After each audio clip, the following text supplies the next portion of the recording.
चलिए तो भाई खेसारी लाल यादव का होली में फिर से धमाका स्टार्ट हो चुका है और धीरे धीरे होली का जितना भी उन्होंने शूटिंग किया था सारा होली का सॉन्ग अब धीरे धीरे वो अब डालने लगे हैं।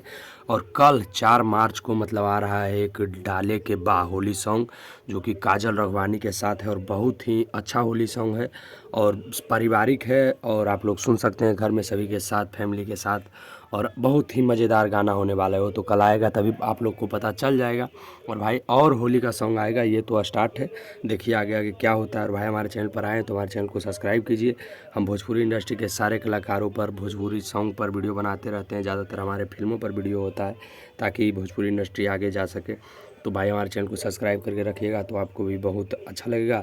चलिए मिलते हैं किसी नेक्स्ट अपडेट के साथ। हमारे चैनल को सब्सक्राइब नहीं किए हैं तो भाई ज़रूर से ज़रूर हमारे चैनल को सब्सक्राइब कर लें और खेसारी लाल यादव का जितना फ़ैन है सभी के पास मतलब इस वीडियो को शेयर कर दे ताकि सभी को पता चल जाए। चलिए मिलते हैं किसी नेक्स्ट वीडियो में। जय श्री राम।